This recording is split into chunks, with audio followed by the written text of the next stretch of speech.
gathered together from the cosmic reaches of the universe, here in this great hall of justice, are the most powerful forces of good ever assembled.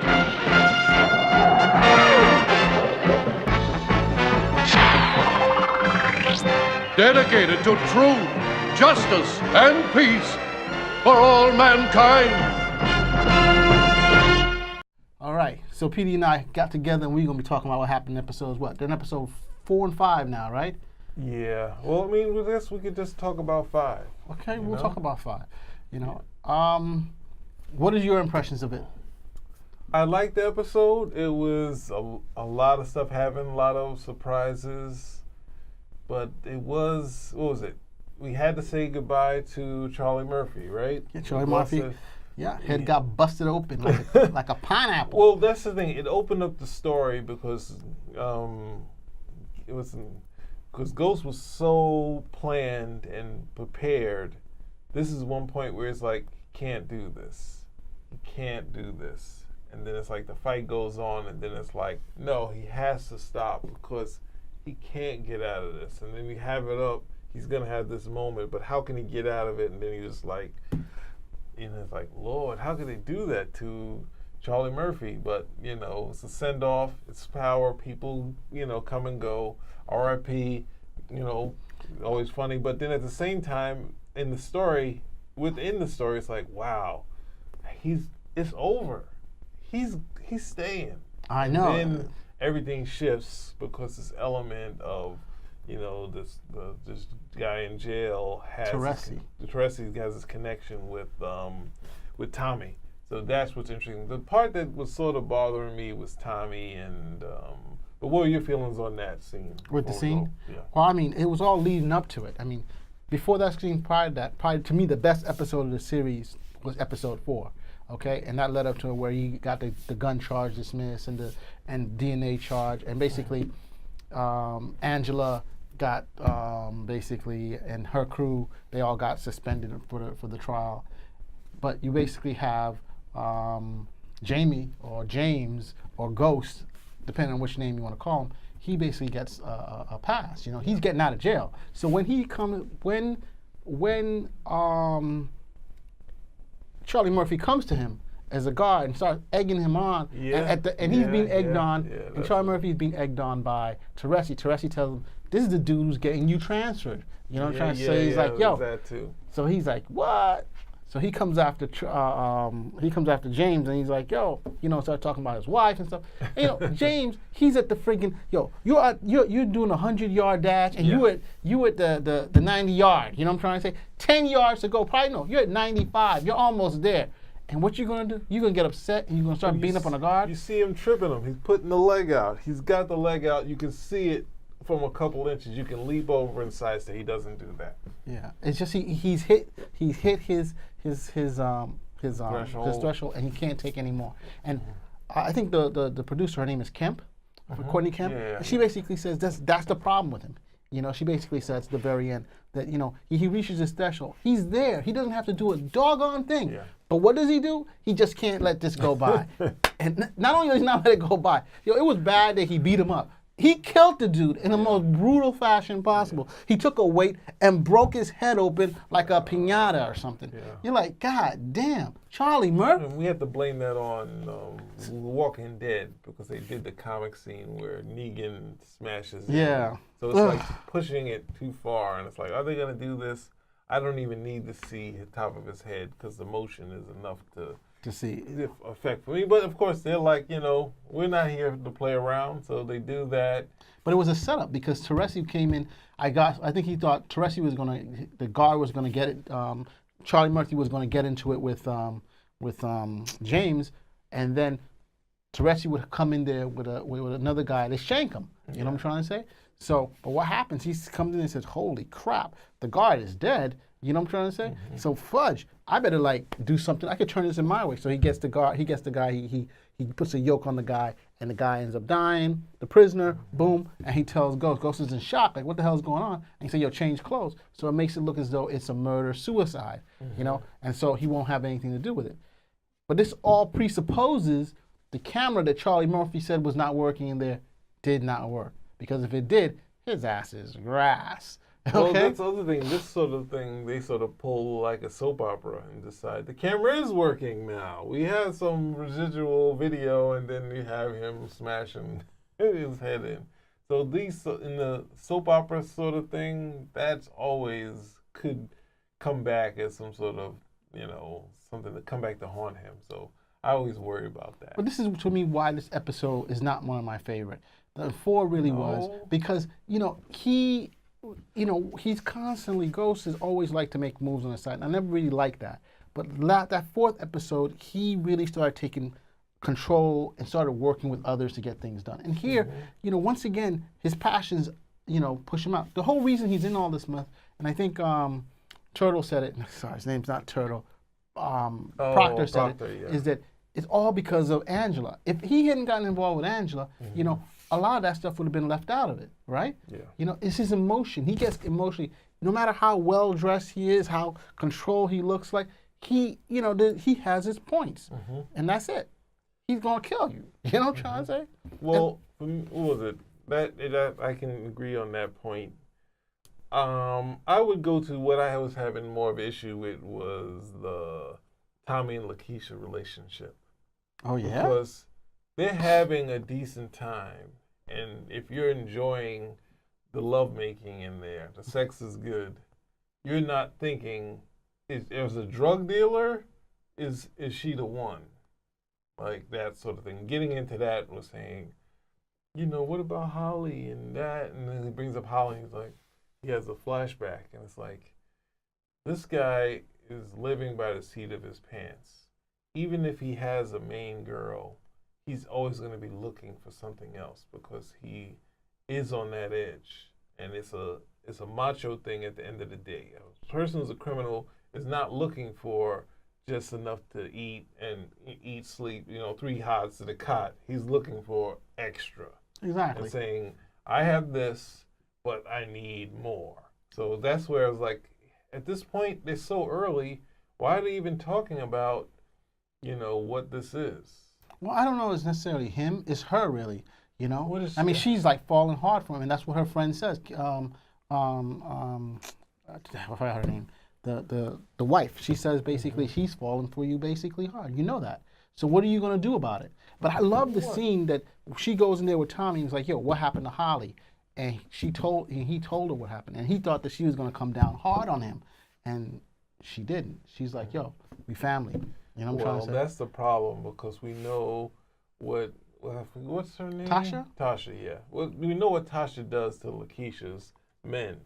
She sleeps with them. So let's not. No do this. way. I mean, look, if there's one thing we know about. And she also, the other problem is that she said, never been with a white guy, he's. She figured out who it was when Lakeisha was talking. She's been with a white guy, Yeah. and he's like, he acts real cool, and she's like, I wonder who she's dealing with, and who does she have the opportunity She to already knows the size of Yeah. Tommy's penis too, Tasha, so that's what it is. And so her thing is like, yo, she's starting to have feelings for you, and you better do something about it, And so we see this in the episode where she's calling him left, right, and he's not responding, and he's like, yo. I just don't see that and him just saying, look, I'm going to Chicago. I can't talk, but you know what it is. And then she's ride or die or not. That's what it is. But that's why she's saying. Tasha knows her friend. Her friend isn't like that. Come on. You know what I'm trying to say? She already lost the other guy. She can't be that unlucky. I understand people No, falling hard. some people fall hard. There's some people who are just unlucky. But saying, what does she want? To get married to Tommy? Like, Yo, come she's on. coming on strong. She's coming on strong. Yo, Coming Tommy, on. run! But you know what? You gotta keep it. Tommy has to hold it down. She said you gotta hold her down because she knows the whole operation now. Her hair weaving salon, her braiding salon. They know what's going on there. She knows that she knows the A and B between Tasha and Ghost. So if she ever gets called out, remember she's not married to Tommy. She has everything else. And the last thing Tasha wants is her best friend to get killed. But she can see. That's why she says you got to be careful about this girl. So I thought that was a very good scene in where it shows you the relationship between Tommy, Ghost, and Tasha. How important that triangle is. I think Tasha is more pivotal in Tommy's story sometimes than Ghost is sometimes. I think they kind of in the writing having Ghost try to connect to this lost love, that it's kind of, we've lost what Tasha is, and it's sort of hard for a character to stay in the story when you have the cheating part be the relationship, but the drug and all that stuff and the kids are, the main part of the relationship. That's his main thing. That's what the story is about, his drug empire. So we kind of lost Tasha early on, but luckily she was in the part of the show, the important part of the show. But now, how do we get the love back between Ghost and Tasha? But it isn't going to get back. This show is, in We're going essence, to find a new girlfriend? no, the show is basically about his long love for Angela, no matter what. How did they get back together? This is a star-crossed love. Yo, she gave up her career to let him get free right now. Let's admit that. She gave up her So career. what's she gonna do? So that's not. I mean, this is not the It's first time. worse if Tasha doesn't stick with him. If she does one more thing to Tasha, it's not a no snitching when it's a wife. It's, witness protection. Well, I don't know. All I'm just saying is You that, think that she's gonna take that again, going with Angela? look, one more no, time? the whole reason he broke up with Angela was to protect her. The whole reason he went to Knox's house was to protect her. You know what I'm trying to say? Okay? The whole reason she even reviewed the tape again, no matter what she says, she still has feelings for him. Even her sister says, Pa says, you still have feelings for God. She's like, nah, but we know what it is, I can't do it because it's like too much has happened, and they were in a dream world. They were in a dream. So it's not going to change and make it better. Whereas all his criminal empire is tied up in Tasha, and then the kids hate him, will hate him even more if he goes back with Tasha. Goes back with Angela, because they now went through all this turmoil and no money and school and all that stuff. How are you going to get back with Angela? It's even more, two ships passing in the night. I agree with you, but I'm just saying that is his love of his life. Okay? And I think that's the one that is going to end up. I don't think it's hard to understand, because if you have, I understand, Tasha's funny in her ways and flirtation, but all that's dictated on Ghost. If Ghost is coming home and having sex with her, she's not going to be, looking at the limo driver. She's definitely a classic sort of Tasha. Yeah. Yes, she is. She will do. Sort of But wife. the fact of the matter is, I think Ghost. I think the difference is that he aspires to get out of the hood. How is he going to get out the hood? Tasha on the get other. him out the hood again? Yeah, but this is what he was trying to do, trying to go legit. And Tasha's like, yo, how the hell are you going legit? You know what I'm trying to say? This is what all our money from. This is what everything is. He's trying to go legit. That's his aspiration. Her aspiration is not necessarily to keep running what we're doing, keeping under the eye, making tons of money, being big business. But Angela gives him that hope. I can get out of the hood like she did, No, and we can doesn't give. He's too far in. We understand that, but I think he still sees it. I don't see it. All right, yo, dude, we're gonna have to disagree, bro. You know what I'm trying to say? Clearly, somebody's not watching the show. What? I'll get out of here. Well, if you also look at the show, then what else was going on besides the interaction between the lawyer and Tasha, which is nutty, makes no sense at all. Yeah, I know. We wouldn't be able to do that legally. But then, what about the Dre and Julio? Dre bothers me because Dre has no loyalty to Ghost, Tommy. We don't know where he's going. Yeah. Because he keeps allowing, was it Tariq to get kidnapped again. Well, I don't think he's allowing it. I think it's just being done under. No, he's allowing it. He knows that they were kidnapped before. So every time it goes in there, it's leading them to be kidnapped again. But they're grimy. The cop is 50 is ready. It's over. We got this deal with Dre. And they're like, no, it's back on. He's out of jail. Oh, he's gonna get the money. And it's like, he's got too much heat to give any money. Anything that comes out will be, they'll probably have it all marked. Like, who know? How can you take money from Ghost now? He's got all the heat on him. It's like, oh, this is where the pressure's on. I'm like, what's he gonna do? And his kid's an asshole. Or excuse me, he's an idiot at the same time. Let him go. Let him go. He don't like him anymore. Can't tell him, hey, I'm the biggest drug dealer anyway. And that guy, I had to set him up because he's, 50. He's like, he makes no sense. He's crazy. Yeah, I don't know. The Tariq kid is just, I totally outside of what I expected him to do. He's just, they got to reform that kid, or he's gonna have to be out of that show. People are not gonna like it, but he's gonna get shot. Yeah. So what do you were talking about Teresti, and I think I cut you off. So you think Teresti is Tommy's father? That's why he wants to touch him? Yeah, I think that. I mean, it's a little obvious at this point, so it could be leading to it, or they could have a thing where they decide to say someone's Tommy's mother, and it could be having the actor who has cancer in the story, like she's a big actress, right? And the actress who plays Tommy's mother isn't, even though she's the same hair, who's obviously died at this point. Right.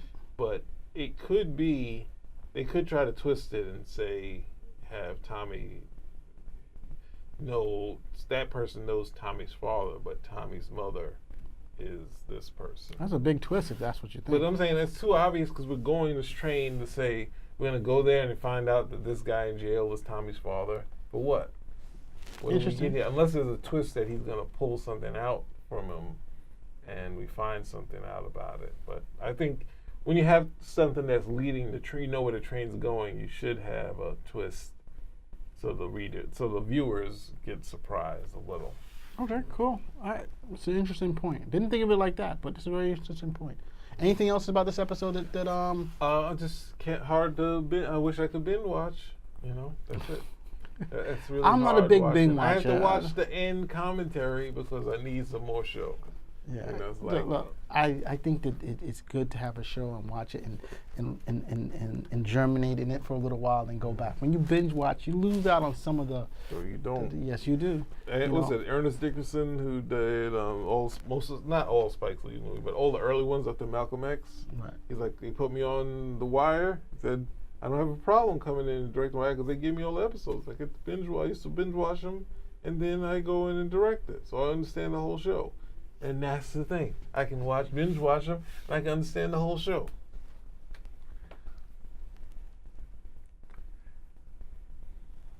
I don't know what's going on in this episode. Yeah, all right. It wasn't the strongest episode, but it was still good. I give it a 4. Going on in our episode here. Oh. Are we disagreeing for no good reason? I'm disagreeing for good reason, but hey, that's it. But look, it's a great show. I say continue to watch it, everybody. Petey, you down with it? Petey. Yes, I'm down with it. I'm staying with Power. In this episode, what do you give it a rating of? We don't give ratings to shows. Okay, we don't. Hey, it's a good show. Watch it. Hey, Turtle Proctor, best damn lawyer around. He serves both sides. But hey, Spin Rack out. Spin Rack out.